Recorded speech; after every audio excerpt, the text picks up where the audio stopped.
Right, hello everybody, and welcome to the Shift Book Club. I'm Sam Baker, and I'm delighted to be here with Lottie Moggach, author of this month's book club pick, Mrs Pearcey. Just give you a bit of press releases, the whole bit. Here we go, Lovely. Mrs Pearcey. Yeah, very nice press releases, very pretty press releases. It's good. It's As you, impactful, isn't it? Yeah. yeah, impactful. Yeah. That's it. As you all know, Mrs. Pearcey is based on the true story of the Camden Town murders that took place in Victorian North London in 1890. And I'll say that again. It has a particularly personal connection for Lottie because the murder took place in the street where she grew up, in the very house where her gran then lived in the early 1980s. The murder was a family party piece, but Lottie had no idea what a sensation the crime had been at the time until she grew up. A little bit more about Lottie. She's the author of four novels. Her first, Kiss Me First, was shortlisted for the Guardian First Book Award and adapted into a six-part Channel 4 series. Several of her earlier books also had a kind of a dark undertow, but Mrs. Pearcey is her first to deal with a historical crime. To quote Lottie from the afore-waved press release, she says, I'm fond of my three previous novels, but Mrs. Pearcey is definitely the one closest to my heart. It's the story I've always wanted to write. As usual, if you're in the room with us now, watching this live, please post your questions as you think of them, and comments and, the usual. And we'll discuss them as we go rather than doing that thing of going back to them at the end. We'll do our best to avoid spoilering. But if you're watching this on catch up, I'm sorry, stuff, too late. Thank you for joining us, Lottie. It's lovely to see you. I'm And delighted to be here. I loved Mrs. Pearcey. You always know it's a good book club pick when I can think of loads of people to pass it on to. Oh, good. I'm so It's just pleased. Do you live in the area? Do you live anywhere around North London? No, I actually live in Edinburgh, but I Okay. did live when I lived in London, I did live in North London, but I didn't live in Camden. But it did do that thing for me where I had to keep going to Google Maps and Mm, going, well, hang on, what is that street? And what's that street if that's now yeah. called Ivor Street? Yeah. And, work out where I used to work. Well, I might mention this again later, but I used to work for Take a Break, and we Mhm. were based when I was one of my very first jobs, and we were based on the corner of do you know what? I reckon it must be Camden Road and possibly Great College Street or whatever it's called. Oh, Is right. that what it's Very called close. now or Yeah. then? Yeah, so correct then. And Catherine said she loved it and she used to live 5 minutes walk from Camden Square, so she could really visualize the Okay. area. Yes, I really wanted to make it accurate. I took so many liberties with the actual facts of the story but I really wanted to make the geography accurate, partly because I grew up around there, and yeah, and I just got immense satisfaction from just from being very nerdy about all the streets and and the distances it would take to get to places, and yeah, so I wanted that to be, yes, squeakily accurate. Yeah. Oh, well, there's so much to talk about recreating that time and place. And but before we do, I think Mm, we need to let Edel in. Um, Before we do, I think we need to start in the obvious place, mm. which is your grand's kitchen. So tell us about your grand's house and the part that it played in it, it's kind of, well, the part it played in your growing up and finding out how she found out about the story and all of that. So I grew up in Camden Town, and my parents initially lived on a street called Gloucester Crescent, which was a fancy street on the nice side of town, but near Primrose Hill. Then they separated and moved into two small houses on the more humble side of Camden, towards Kentish Town. My granny was already living in a street called Ivor Street, which is a little terrace just behind Camden Road Station. She had moved there after her divorce, and when my mum divorced, she then moved into a house directly opposite it. So oddly, actually, now I think about it, it didn't seem odd at the time, but yes. So we were facing onto Granny's house, and it was then that I heard about the story behind this house, which was the sort of end of the terrace, next to the pub on Ivor Street. And it was she had went just after she had moved in, which was in the sort of early 80s. She had started to experience there'd been sort of strange occurrences, and she wasn't a particularly fey person. And so when they happened, she just thought she must be going, she'd just been divorced. She was feeling so fragile. But there were things like when she was in the kitchen, she saw out of the corner of her eye, she saw some blood splatters on the wall, and God. and she heard a baby crying, even though there weren't any young children around. And she told my mum about this, and my mum just said, "Don't be silly." And so she put it, she tried to sort of ignore it. But then not long after moving in, there was a knock on the door, and she opened it to find a man who was at the time quite recognizable because he was a sort of TV celebrity called Gordon Honeycomb. If anyone's, Rings a if vague you're bell. over, I think you might maybe remember him. He used to be a newsreader on ITN and a TVAM as well, which was just down the road in Camden Town. The studios are on Camden Lock. They still exist.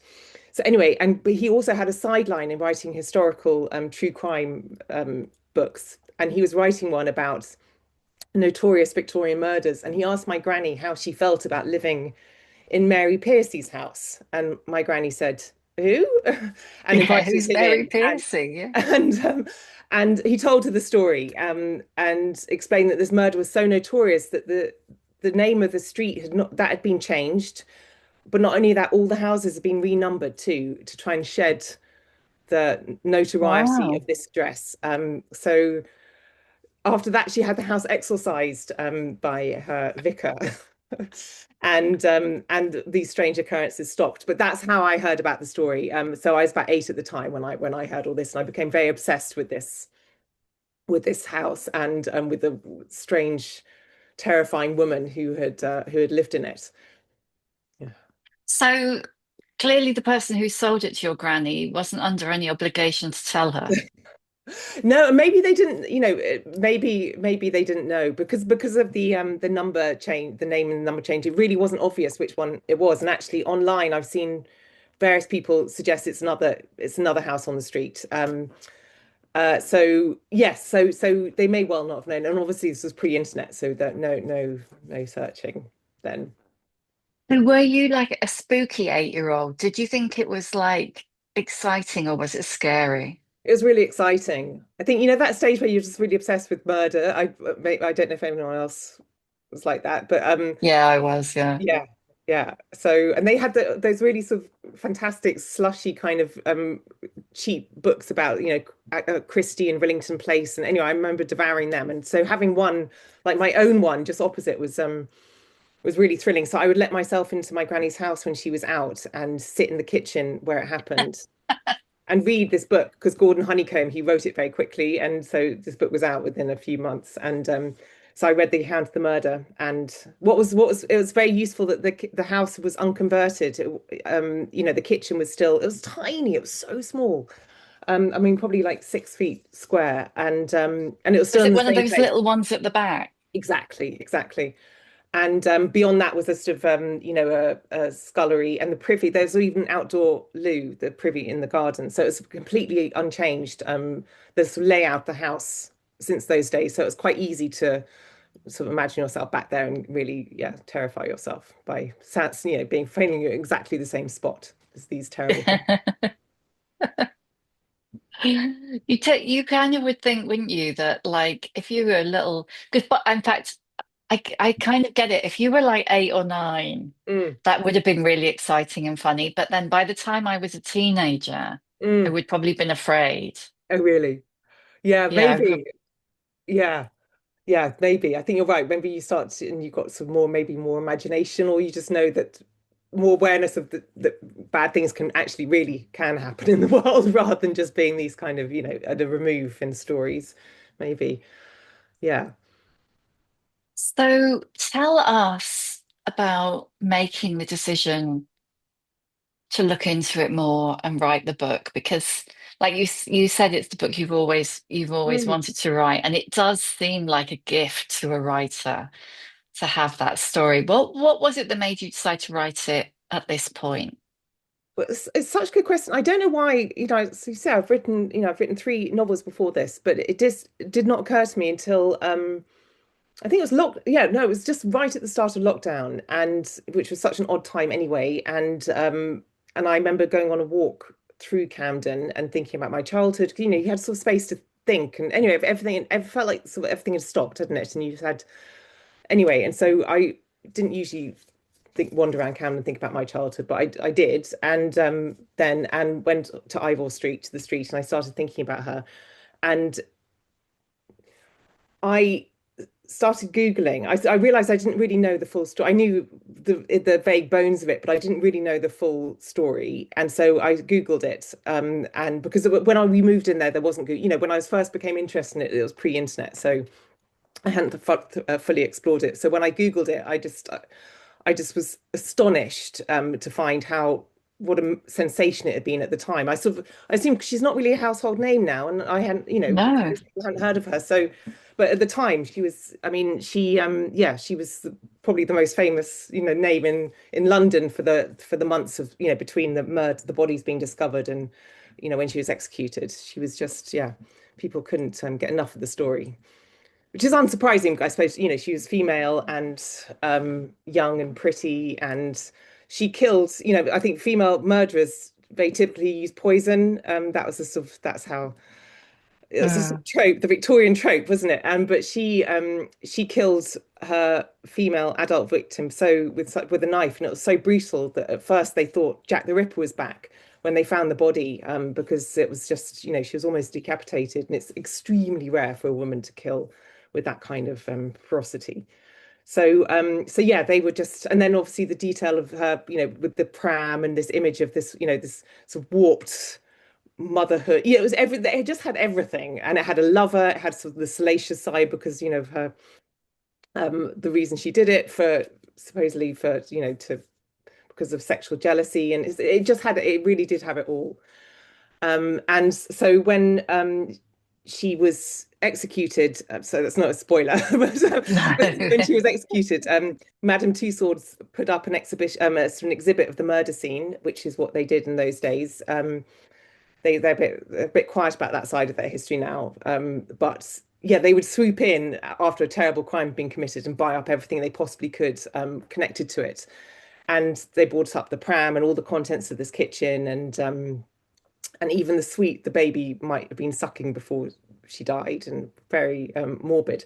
But they put up and they opened this exhibit on the day of her execution, really as she was hanging from the rope, and then 30,000 people went to see it in one day, which is just indicative of how popular, to want a better word for what, yes, what a sensational story it was. So anyway, that made me intrigued. That I think it was the Madame Tussauds detail which made me just think, yeah, that was my hook into it to yeah, it's getting really fascinated by it. That's it's incredible, isn't it? And it's fascinating between actually I'm gonna interrupt myself Yeah. and ask you Ellie's question Mm. because I think it really is. I've seen your question, Jane, and I will ask it in a bit. But um do you see a direct line between the Victorian crowds flocking to see Mary Pearcey's Mm. bloodstained pram at Madame Tussauds and our current true crime boom on podcasts and Netflix? Mm. Oh, completely. It was really the appetite seemed to be just the same. I mean, I was supposed to let more shameless then. I mean, I would like to think today we wouldn't, a major museum wouldn't. It's like going into Cornwall Street and buying up all the things and putting them, right in time for Christmas for a family outing. I think that probably wouldn't have this slightly more sensitivity, but the I do think it's exactly where there were now there are podcasts and Netflix series, and then there were these penny dreadful newspapers, and also the same concerns that also the pattern was recognized that it was almost entirely women who were interested in it, and lots of editorials about what this meant, and it was really extremely similar. Actually, I can't like I say, only I think people are slightly more conscious of the victims now, and paying lip service at least to the victims, when I think they barely got a look in at all. Then it was yes, it was, but yeah, it's really very similar. It all started then, I think. Yeah, it's interesting you say that actually, because Phoebe Hogg really was barely a footnote, was she? Mm, The yeah, victim. yeah, nothing. She was. I mean, and the pictures of her. I mean, I couldn't really get any kind of good solid image of her from what people said, because it was just nothing essentially. She was a good, dutiful person. She loved her daughter. It was just there was nothing there really. Yeah, no, it was really interesting to think about the links between it. And also, I think back then, obviously, the house was the woman's domain. So I think they were particularly, things which happened in houses, terrible thing, relationships going wrong. You can imagine why women would be more interested. I mean, there's lots of speculation about why women are drawn to true crime, but I think it's quite obvious to me, because they're about women generally are more interested in relationships, and it's just about relationships going like terribly wrong. But I think especially then, because the house was that's where that was their world, and so when these terrible things happen in houses, I think it'd be natural for the woman to be more fascinated by it, I think. Yeah, That's Edels just said it just referred to the fact that people have, the way people always used to go to executions. mm, And I was thinking when you were talking about, if you look at the kind of Twitter pile-on, social media pile-on culture, it does make me wonder what would happen mm, now, mm, because, people are very quick to blame and shame. Now they just do it online and, yeah. anyway. But it's Yeah. interesting, isn't it, what gets remembered, who gets remembered and who gets consigned to Mm, mm, kind of a dusty alcove at the back of history mm. because I mean, she wasn't a it was one case, but Yeah. like you said, you'd never heard of her. I'd never heard of her. Your granny'd never heard of her. Um, and it reminded me of, and I don't know whether any book clubbers will remember this. A couple of years ago, we did a book about a Greek immigrant called Zena Pavlou, who was the second. Yeah, the loads of parallels with the Yeah. unspeakable acts of Zena Pavlou, Ah. and she was the second to last woman to be hung in the UK. Oh, right. Gosh, I've never heard of her. I'm going to write this down. See, this is Yeah, the book yeah. it's a fictionalized account by Eleni Kyriakou, and Yeah. it covers there are a lot of parallels because it also looks at the place of women, what the expectations on women and Mm, class and immigration in this case. mm, But I mean, I had never heard of her. And I remember when Eleni first told me about her, I was like, who? mm. But then you think about, and now I've forgotten her surname, Ruth Ellis, Oh, that, yeah. Yeah. she was the last woman to be Mm. hung, and we all know her. But And the second, I think it's so interesting, isn't it? As you say, what makes some crimes stick in last for far longer than their duration and people's memories. I mean, and some just fade away. And I've obviously thought about it a lot in terms of Mrs. Pearcey, and I sort of feel like I have an answer for her. But I think with Ruth Ellis, but it ties into say Ruth Ellis. I think true crime, I think for it to have a real impact has to be sort of bigger than the horror of it. And Mrs. Pearcey's crimes were really, really horrific, but the actual it didn't say something about society at large, like Jack the Ripper. I mean, I think lots of people's interest in it aren't that it's not this noble, but it did say something about the conditions in East London and what lots of the sort of degradation lots of women had to live in, mm, danger. It's sort of it, and I think Ruth Ellis also. I think that also was the case for Ruth Ellis. Um, the sort of sexual double standards of the time, and the bind she found herself in, and I think it sort of resonated beyond itself, and I think even Dr. Crippen, I mean, obviously he's a man, but that I suppose the most famous Victorian murderer, he was caught using he was the first wireless communication used in a catching a criminal because he tried to escape to America on a boat with his I don't know if you know the Crippen story, it's really fascinating, but anyway he tried to yeah. escape to America on a boat Is and that the latest Kate Summerscale? yes, yeah. Yeah, yeah. And so anyway they seemed they were about more than just the horror, and this one Mm. wasn't, and it was just she was clearly mentally ill, I think, and it was an unfathomable act. I think, again with Dr. Crippen, it was people, he was married to a person the press sort of suggested was some blousy, vulgar American, and he wanted to be with someone else. And so people, that's a sort of understandable motive.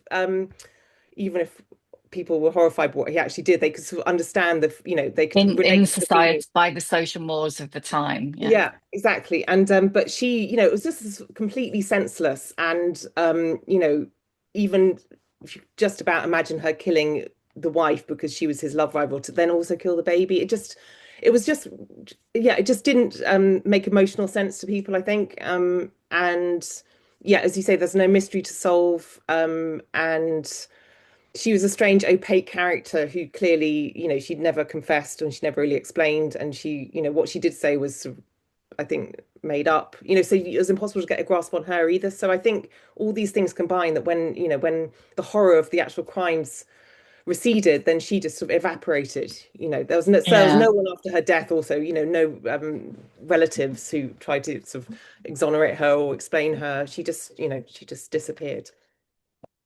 So tell Mm. us about, I just mentioned Kate Summerscale, Mm. and we were, before we started, we touched on that I could see this as you could have done a Mm. Kate Summerscale on Mm. Mrs. Pearcey. So what was it made you decide, actually, I want to fictionalize this? Um, I I think partly just what I her opaqueness, which I've just touched on. I just found her someone I didn't want to spend 2 years or however long it takes. Yes, actually that's modest. It's actually took me 3 years. But anyway, that many years inside her head or trying to understand her. Because I think yes, they say I think she was just really ill and she did something terrible. And I wasn't actually that interested in her, oddly. When I was started reading about, when I thought I might write about it, I thought for a moment I might write from her point of view, but then very quickly, actually, I went off that idea. And there are things in the case which didn't really add up. Sort of unexplained, like Frank Hogg's involvement and that strange note that she, asked her lawyer to put in the Spanish newspaper, and those things were never Yeah, because really that's explained. real, isn't it? That's Yeah, in the yeah, book at yeah. the beginning. Yeah. I mean, everything in her story is real. It's Hannah's involvement obviously isn't, but all the sort of facts of the case in the book are real. So yes, she really did that, and there's never been a satisfactory explanation for it, and you can speculate on it, but it doesn't quite.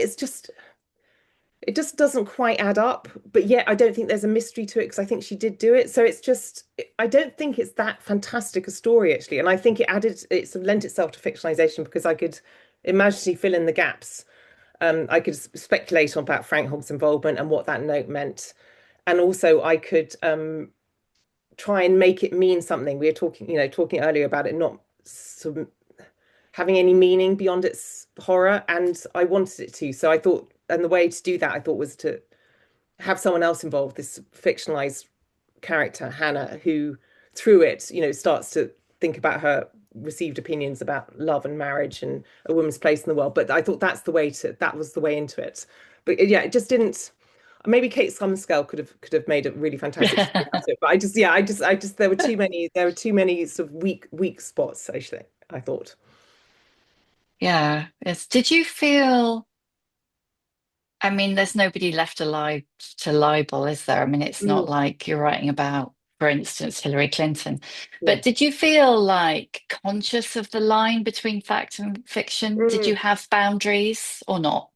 You know what? I probably would have with another case and with another person, but um, the fact that she lied, or she seemed to be a compulsive liar as far as I could see. She made her alibis were obviously completely fabricated, and because she never gave an account, she never confessed. I just feel like and also the newspapers were quite at that time there was no regulation, and it was such a competitive industry that they would just elaborate just to make a good story. They had no compunction about that at all. Even the sort of the posher papers they would they were absolutely not above just embellishing or adding a sort of shady character, just trying to support whatever line they were taking, making. So it basically felt like everyone was making making things up about this woman, and including herself. And so I felt that sort of felt quite freeing. And she didn't have children. As I say, there's no one's there. As far as I know, there's no one alive with any connection to her. So that freed me. But I think I would have felt much more constrained and more conscious of it with someone else. I mean, I couldn't imagine writing someone. Other people do. Like Hilary Mantellish, sort of Thomas, someone, with someone like a person of such renown like she did. I mean, she is Hilary Mantel, but yeah, no, I think I didn't because of for those reasons, but I would have had she been a more a less mysterious person and less of a liar, actually. Yeah. I remember talking to, I can't remember whether was it for the book club guys or was it for the podcast, to Curtis Sittenfeld Oh, about Rodham. oh God, of course, yeah. And but she was quite interesting. She was like, I don't mess with the facts, but nobody Mm, knows what goes on inside people's heads. mm, mm, So, for instance, she said something like, "Oh, you could be sitting there right now thinking, I want a cup of tea and a bit of cake," mm. which I actually was. But, but no one can say whether you are or aren't. Mm, So I don't, she's like, I wouldn't mess with the facts. I'm imagining being mm, alive. I don't know mm. whether that stacks up. Yeah. Anyway, Oh no. Jane, Yeah. no, sorry, Jane has asked a Yeah. question about, um, which is something that kept coming up for me as well. She said it was odd that at the inquest, the jury came to a conclusion within a minute. Yeah. Why didn't she? And it's interesting that she at no point ever said she hadn't done it Yeah. or put forward any defense. And that kind of plays into what you were saying just now about her opaqueness. Mm. But was there any point where you thought she hadn't done it or that that I, someone else was involved, or did writing it change your mind? yeah. Well, just addressing the fact of her not saying anything. I mean, I think it was partly her choice in the hearings, but I think the law was very much stacked against defendants then. It was just I didn't know this before I started writing it, but it was really, yeah, you just really didn't want to be accused of a crime back then, because you weren't the hearings, they weren't really for mounting a defense. They were just to see if there was enough evidence to go to trial. So the onus was entirely on the prosecution then. So maybe she could have spoken if she'd wanted to, but essentially that wasn't what they were for. And then even at trial, the defendant couldn't speak on giving evidence on their own behalf at that time. The law changed a few years later, but then you couldn't. So it was really, yeah, I mean, she could have told her lawyer to, a better alibi, and maybe that would have helped. But yeah, it was slightly stacked against her. And sorry, I've just gone off a tangent. I've just forgotten. Sorry, remind me of what the question No, the was. question was, did you always believe she'd Yeah, done it? yeah. Sorry. Yes, I did actually. But I did wonder about Frank Hogg's involvement, and I still don't know about that. It does seem he was. It's hard, he was clearly such a horrible person, and or made such a bad impression. And obviously in those days, impressions counted. There were no forensics, and so the way someone's character or the impression they made had almost sort of was given almost sort of scientific weight. And so it's hard not to be influenced by that. And even in the trial, I think I put this in the book, but even in the trial, the judge said, "Look, he may well have had something to do with it because just look at him. He's just clearly a wrong 'un." Mm. And so So I that maybe, judge's comment at the end yeah, is factual. everything I the mean, it's judge said was so factual. Yeah, shocking, isn't yeah. it? It's so shocking. Even then, even bearing in mind that it was the end of the 19th century and women were just property. Mm, mm. So, oh, Yeah, I've got so many questions. I yeah. hardly know where to go next. I really want to talk to you about research, Mm. but there's lots of questions coming up from the book clubbers about Hannah. So I Yes. think maybe we should talk about Hannah first and then make sure we've got time to talk about the research Yeah, and of course. Camden and Sure. and all of that. But I was really fascinated by Hannah as well because she basically it's her that makes the book, isn't it? Mm. What it is. And I think that kind of what made you decide to create Hannah as she is? Where did her character traits Oh, I'm so come glad you from? asked this. Yeah, so I was, as I said, when I made the decision to not to write from Mary Pearcey's point of view, or for her not to be the heart of the story, I I did think, when and I thought about what this story could mean and its sort of its resonance. And there were lots of things about Mrs. Pearcey's position which were interesting and sort of spoke of the society. For instance, the fact that she was, had to call herself Mrs. Pearcey, and she wasn't married, and she wasn't certainly, she wasn't married to Mr. Pearcey, but just for respectability reasons.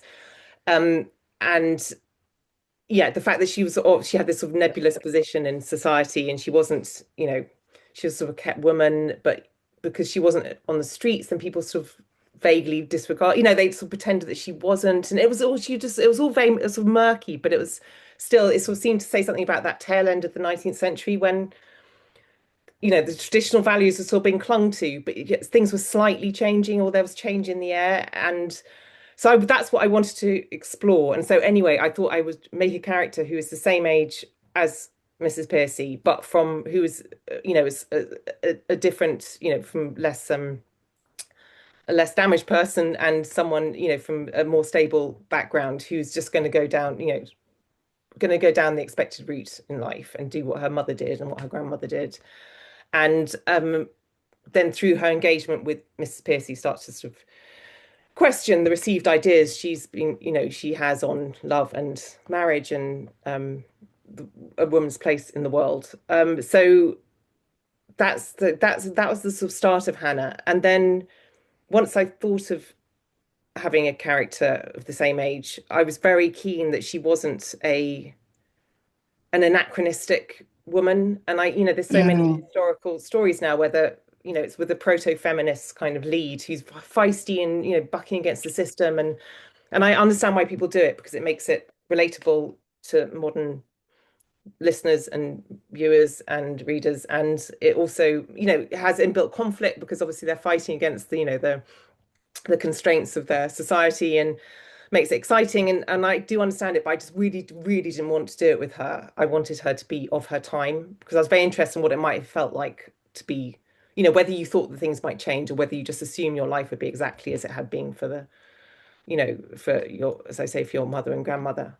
And so that's what I was interested in. So I had to, with her, I really wanted her not to start off being this kind of like, like spunky, feisty. I wanted to, she had a bit of spirit in order to do what she did, but I wanted her to grow in confidence over the book. So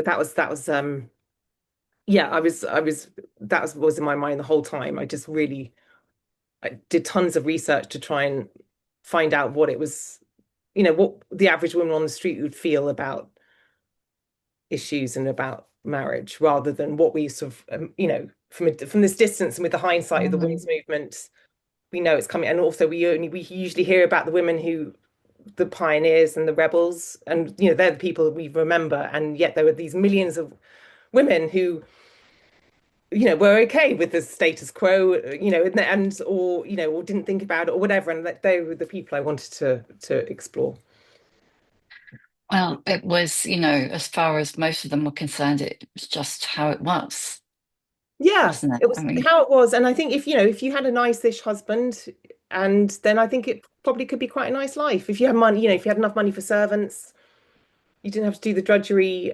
You had a nice husband who didn't beat you up and, vaguely, listen to you occasionally. I mean, and mhm. you could sort of look after your children. And, lots of women now, I think, would, love to be able to just be at home with their children. So, it's, I think for, a fair number of women, maybe even the majority of middle class women. Like I say, it's very important to have to have servants. Mhm. I think to make this Yeah. life work.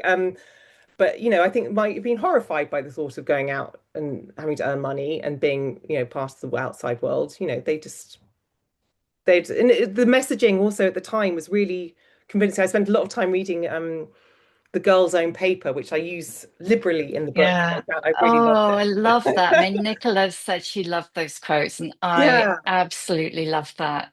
it Did was. you, when Mm. did you discover that? Did you know about that already, or? No, no, it was just in research. It was after when I realized that it was very difficult to get an idea of, as I say, the sort of what someone of their time, that time would really be thinking from history books and from written after the fact. I went back to try to get as many primary sources as possible, and then I stumbled across it, and I bought a sort of from Etsy. I think I bought a download of 4 years issues of it came out weekly, so many issues of Oh my this God. newspaper, and I just spent so many happy hours just immersed in them. And it was wonderful not only for those little delicious details about the color of life back then, and the stockings, and the pineapple trees and all those weird Victorian sort of preoccupations, but also about the messaging, because it was the girl's own paper was a sort of manual for girls about to get married, and so it was very interesting to see the messaging, because obviously it was more sophisticated than you're going to have be a second class citizen and be bored out of your skull and dissatisfied and frustrated, but sorry, that's your lot. It's sort of it was quite a compelling okay, it made a compelling case, actually, for how, if you're imaginative enough, then the home can be just as rewarding as the dirty, difficult world out there. When you have children, obviously, in that, and what you do at the home sort of ripples out into the outside world anyway. By making your husband happy, he will then go out and do good. So it wasn't even just like, this is your world and just make it nice. It was like, you are important as well. Women, the mother's role is extremely important. So it was a good, yeah, they did a really good PR job, I must say. On Yeah, I love it. Anyway, the girls on, yeah, and it was so strict as well. I like being told what to do, and so I just found that the tone of it very Well, it was very very compelling. bossy, wasn't it? It was so bossy. Yeah. I mean, there were kind of, several people have commented on what you were just saying about the way that Hannah, through her interaction with Mrs. Mm, Pearcey, kind of starts to develop her own agency, if you like. mm. And so that by the end, marriage is more of a decision than something that's just what you do. Yeah, But yeah. also her ambition, and Mm, actually her mother's ambition mm. too, because Hannah is so much better at Cosmo's job than Cosmo is. I mean, Cosmo, can we just, I mean, Di has said that scene where Cosmo has the brilliant idea that he takes the credit for Hannah's work. Yeah. I was just like, oh, do you know what? So much has changed and so much fucking hasn't. This is like, we've all had that, like, Yeah. maybe not our husbands, but like male colleagues at Yeah. work go, get the credit for your idea. It's just like, wow, maybe it Mm. is 25 steps forward, but there's definitely some back. Yeah. Yeah. I'm afraid so. I know it did. I have to say I really enjoyed writing him, just because it was fun. That certain type of overconfident, Oh my overconfident God. man, with who had an overinflated idea of his own brilliance. For it felt a very recognizable, very familiar type, actually.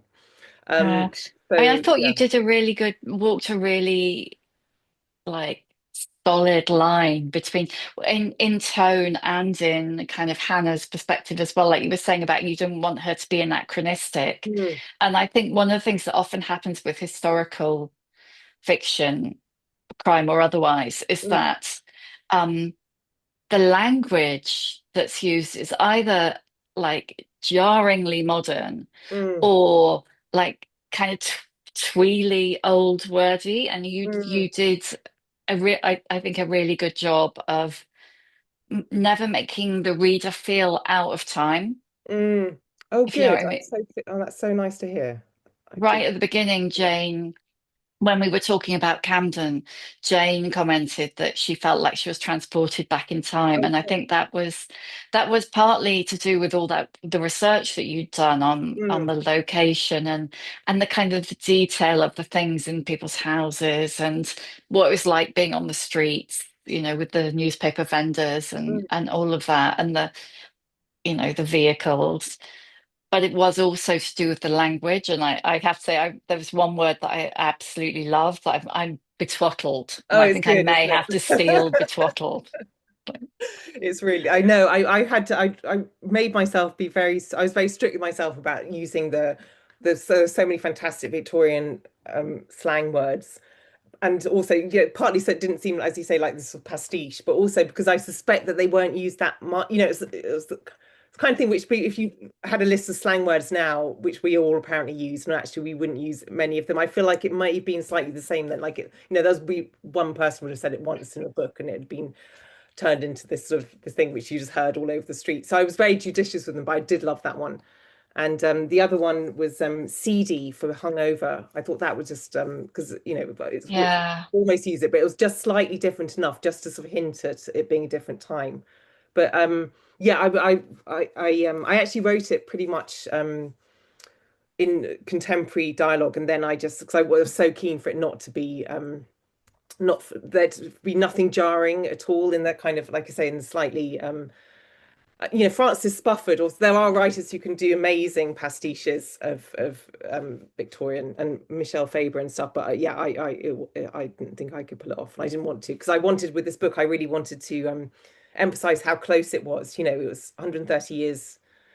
Um, isn't that long when you're 50? It just doesn't seem that long. It doesn't seem Yeah, like yeah. it feels almost touch like you could touch it, and especially in Camden, which has got so many of the buildings, it just really doesn't feel like it was anyway, to me, it doesn't feel that long ago. And so I wanted to, yeah, I wanted to use the language to kind of to suggest that actually it was just, this it was sort of us in sort of heavy, dusty, uncomfortable old dresses, basically. But so rather than being this sort of foreign alien land.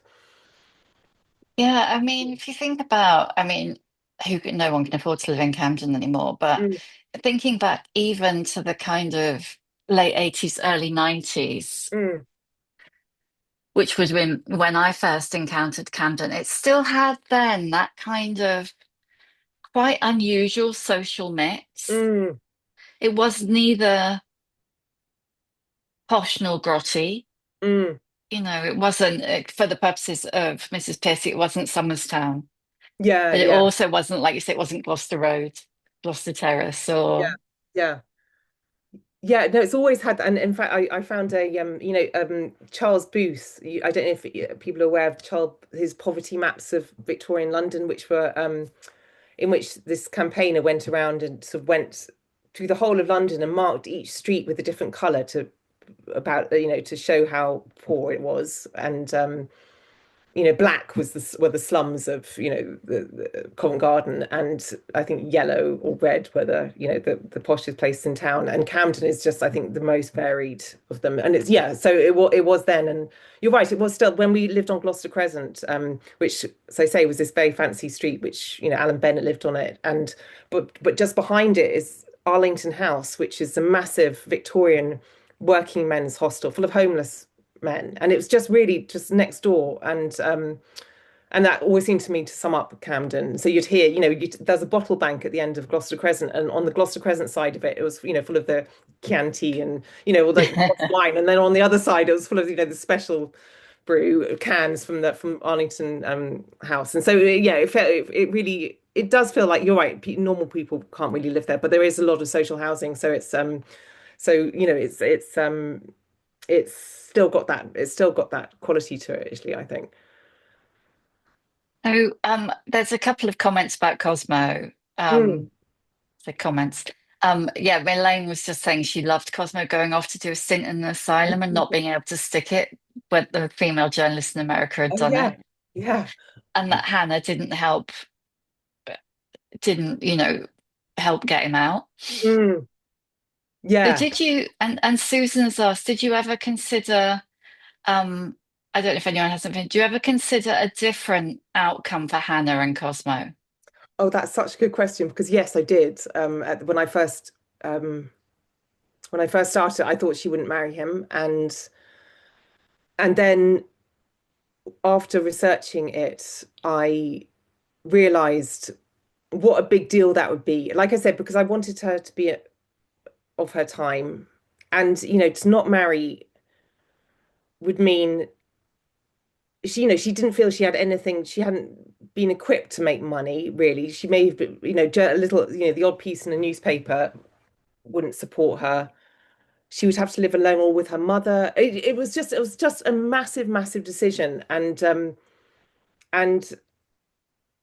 I think, I don't think I would have been brave enough to make that decision, I think then. Mm. And I so that changed. And then I thought the children, I mean, yeah, deciding not to have children or not to, or to wait to have children, that seemed to me to be a that's more in keeping with her character, actually. And when I started, obviously, when you start these stories, you don't really know your characters. They start off as these kind of vague shapes, and then through their actions and their decisions, they, thicken up. And so when I thought that she wouldn't marry him, she was still a vague shape of some kind of, as I say, this slightly, proto-feminist kind of rebellious. Yeah, she was more of a sort of trope. And then as I got to know her, I realized that and I think, if he was a heart again, if he had been a complete asshole, that'd been one thing. But he's just a bit of a he's a bit of a he's a bit of a dick, but he's not, he's amiable and he loves her and he's gonna let her do, give her some freedom and so it may be settling, but I think probably that's more a realistic and more convincing for me anyway. It felt a more convincing a decision from her to make that one. Yeah, it's like someone said, Hannah seemed, she was a bit ahead of her time in like going out after the case and Mm, being brave. So it kind of is a little bit, it did make you slightly root for her because she mm, clearly was better at his job than he was. yeah, And you kind yeah, of, I know it would have been a fairy tale for her to actually get to do the job, yeah. but it would have been nice. It would have been nice. Well, maybe she will. I mean, I did leave it slightly open-ended, but maybe she will. She wants to do something. I think that's how she leaves it. She's not sure what, and he's quite keen that it's not it's not journalism. But I don't think that she makes that promise. I can't quite remember, but I No, don't think I she. can't remember. Yeah, yeah. So I think she's yeah, sort of left it open, but maybe she'll dump him at some point. But I think Yeah, yeah, realistically. Yeah. yeah. So, Anya has asked Yeah. the thing about, I don't know if it's spoilering for anybody, but the story about sorry, my brain is flatlined, brain fog. Um, her father, the being a barrister, Mm, and the fact that a woman couldn't be hung if she was with mm. child. Was that a well-known thing? Yeah, it was. And I just, it was when I discovered that. I mean, I was vaguely aware of, someone pleading their belly. I knew that phrase, but when I looked into the details, it was so horrific and so dramatic because, of course, you didn't know pregnancy tests then, and it really was just, if the baby kicked, then that, before that, you just didn't have any. They couldn't tell. It was just so mad. This idea of just, you know, people's hands on your stomach, just waiting for this kick that could save your life was just anyway. It was just so yeah. I mean, that's write a whole other book about that. But yeah, it was a real thing. That I mean, that story wasn't. I invented that story, but the Yeah. the fact that they would be yes, it would be literally a case of just waiting, waiting for the baby. And I presume at some point they would run out of, they would run out of patience, and so Yeah. there was only limited time for this, for your baby to save you. It's that kind of detail, isn't it? That you just, I mean, I don't know how. I've never heard of pleading your belly. Mm, And, but I think it's that kind of detail that makes it something more, that mm, really brings it because it feels like so much historical fiction, Mm, be it based on true stories or not. Like, this is, I sound like I'm denigrating people's work, and I'm not, but so often you read a book and you think, well, you kind of could have got that from a few days on the internet. mm, mm. And no, that sounds really dismissive, and I don't really mean it like that. But I think that some of you really brought that experience to life. Oh, I'm so pleased because yeah, I love research. I could have done it for years, I had to stop myself doing it. And it's a really fascinating, there's tons of stuff written about it as well because it's such an interesting, the second half of the 19th century is just the most fascinating, rich period. So yeah, thank you. I'm really pleased you said that. That's just, yeah, that was my hope. So, well, in terms of researching, because obviously there's like the physical research of the Mm, things that happened in 18 were happening in that far last mm, decade of the 19th century, the crimes that, but there's also the atmosphere, isn't there, of mm, those kind of, I'm not quite sure what the right, but those kind of slippery years mm, at the end of a century mm, when you're coming for a change and there's a bit, potentially quite a big social change, and there's mm, the kind of well, it was slightly different with the change of the millennium, but there's still like that sense of the 1990s of being like the last analog mm, mm, decade. mm. Um, how did you go about researching that shift of change? Well, yeah, I just read a lot and but you're right, it was really I mean I just had to imagine it and you're right, I probably did think about what it felt like in the 90s and I suppose they didn't, Victoria was obviously she was old, but she wasn't gonna be dead for another what 13 years. I can't remember when she died. But anyway, I think there was it was I feel like for the average, maybe in Bloomsbury salons, people were, the latest ideas, had more of a sense of how things might change and were more, looking into the future and trying to sort of, but I think it probably felt like it was just going to carry on as it was at that point, Mm, for the non bohemian intellectual, the non-salon goer. That was my sense actually, because so say she, she was it was the women's movement was still it hadn't filtered down to the street yet. So I just yeah, that's I mean I suppose I wanted to building I use the fact that London was a building site as a sort of metaphor for things mm, changing.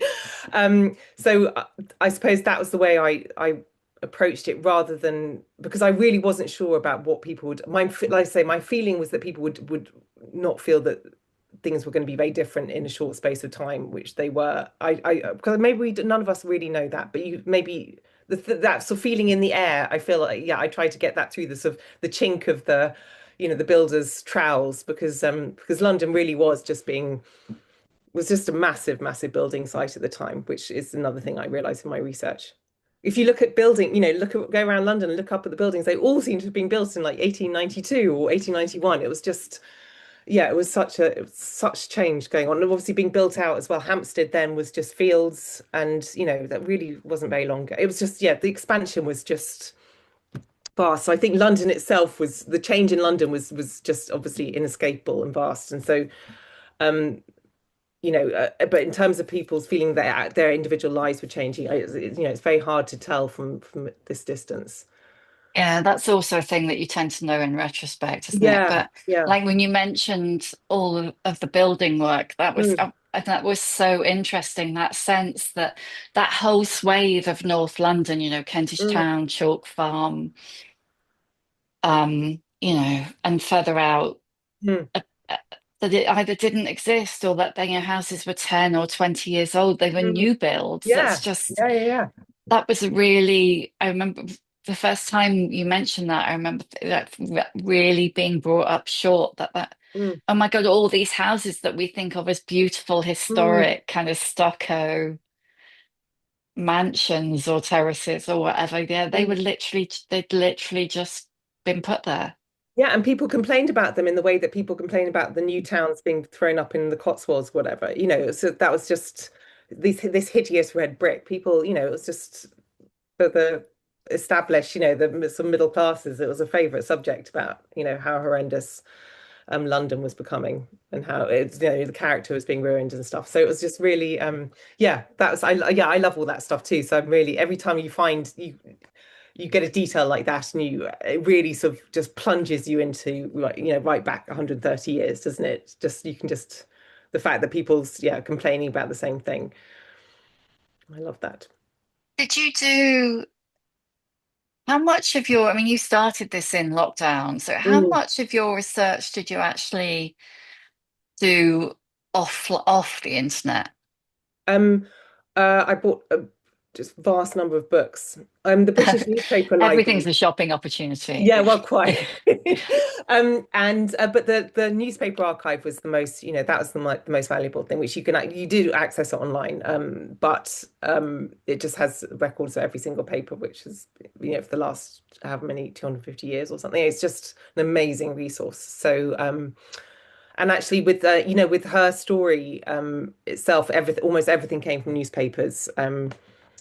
There, yeah, just the police records aren't available, and even the Old Bailey transcript is online, but it's really hard to read. It's all sort of everything, all the evidence just sort of squashed together, and it's Oh very God. rambly, and it's really you don't get any of the cross examination, and it's just impossible to read. So everything came from the newspapers. But in terms of details, yeah, there's been really great books about Victorian London. The best one, though, the most useful one in terms of trying to putting yourself in the position of an average woman was a book called A Victorian Diary, which is the diary of a woman who was married to a Punch cartoonist. They lived in Kensington, and the diary's actually really boring. It's just, she doesn't. It's not about her inner life at all. It's just details about what she made for dinner and being ill. They seem to spend a lot of time just complaining about people being ill, but it's sort of it really it gave you an insight into sort of the day-to-day